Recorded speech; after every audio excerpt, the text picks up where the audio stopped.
मालूम होगी, मगर ये जारी थी। राम राज्य में शूद्र को हक नहीं था वेद पढ़ने का। यह तो कल्पना के बाहर थी बात कि डॉक्टर अंबेडकर जैसा शूद्र और राम के समय में भारत के विधान का रचयिता हो सकता था। असंभव। खुद राम ने एक शूद्र के कानों में शीशा पिघलवा के भरवा दिया था, गर्म शीशा, उबलता हुआ शीशा, क्योंकि उसने चोरी से कहीं वेद के मंत्र पढ़े जा रहे थे, वो छिप के सुन लिए थे। ये उसका पाप था, ये उसका अपराध था। राम तुम्हारे मर्यादा पुरुषोत्तम, राम को तुम अवतार कहते हो, और महात्मा गांधी राम राज्य को फिर से लाना चाहते थे। क्या करना है? शूद्रों के कानों में फिर से शीशा पिघलवा के भरवाना। उसके कान तो फूट ही गए होंगे, शायद मस्तिष्क भी विकृत हो गया होगा। उस गरीब पे क्या गुजरी किसी को क्या लेना देना। शायद आंखें भी खराब हो गई होंगी, क्योंकि ये सब जुड़े, कान, आंख, नाक, मस्तिष्क सब जुड़े। और दोनों कानों में अगर शीशा उबलता हुआ, तुम्हारा खून क्या खाक उबल रहा है निर्मल घोष? उबलते हुए शीशे की जरा सोचो। उबलता हुआ शीशा जब कानों में भर दिया गया होगा तो चला गया होगा पर्दों को तोड़कर, भीतर मांस मज्जा तक को प्रवेश कर गया होगा, मस्तिष्क के स्नायुओं तक को जला गया होगा। फिर इस गरीब पे क्या गुजरी किसी को क्या लेना देना। धर्म का कार्य पूर्ण हो गया। ब्राह्मणों ने आशीर्वाद दिया कि राम ने धर्म की रक्षा की। ये धर्म की रक्षा थी, और तुम कहते हो मौजूदा हालत खराब।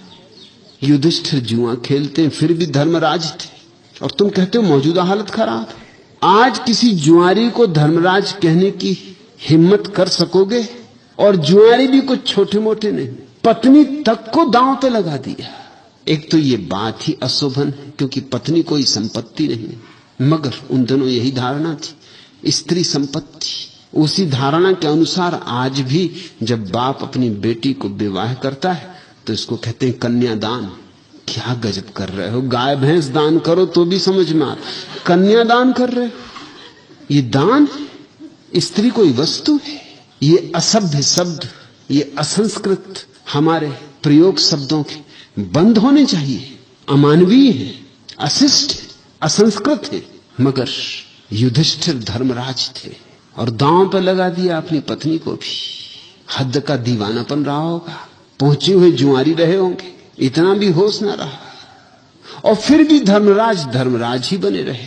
इससे कुछ अंतर ना आया, इससे उनकी प्रतिष्ठा में कोई भेद ना पड़ा, इससे उनका समादर जारी रहा। भीष्म पितामह को ब्रह्मज्ञानी समझा जाता था, मगर ब्रह्मज्ञानी कौरवों की तरफ से युद्ध लड़ रहे थे। गुरु द्रोण को ब्रह्मज्ञानी समझा जाता था, मगर गुरु द्रोण भी कौरवों की तरफ से युद्ध लड़ रहे थे। अगर कौरव अधार्मिक थे, दुष्ट थे, तो कम से कम भीष्म में इतनी हिम्मत तो होनी चाहिए थी। और बाल ब्रह्मचारी थे और इतनी भी हिम्मत नहीं, तो खाक ब्रह्मचरी खाई। किस लोलुपता के कारण गलत लोगों का साथ दे रहे थे। और द्रोण तो गुरु थे अर्जुन के भी, और अर्जुन को बहुत चाहा भी था, लेकिन धन तो कौरवों के पास था, पद कौरवों के पास था, प्रतिष्ठा कौरवों के पास थी। संभावना भी यही थी कि वही जीतेंगे। राज्य उनका था, पांडव तो भिखारी हो गए थे, इंच भर जमीन भी कौरव देने को राजी नहीं थे।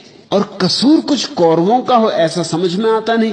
जब तुम्ही दांव पर लगाकर सब हार गए तो मांगते किस मुंह से थे? मांगने की बात ही गलत थी। जब हार गए तो हार गए, खुद ही हार गए, अब मांगना क्या है? लेकिन गुरु द्रोण भी अर्जुन के साथ खड़े न हुए, खड़े हुए उनके साथ जो गलत थे। यही गुरु द्रोण एकलव्य का अंगूठा कटवा के आ गए थे अर्जुन के हित में, क्योंकि तब संभावना थी कि अर्जुन सम्राट बनेगा। तब इन्होंने एकलव्य को इनकार कर दिया था शिक्षा देने से। क्यों?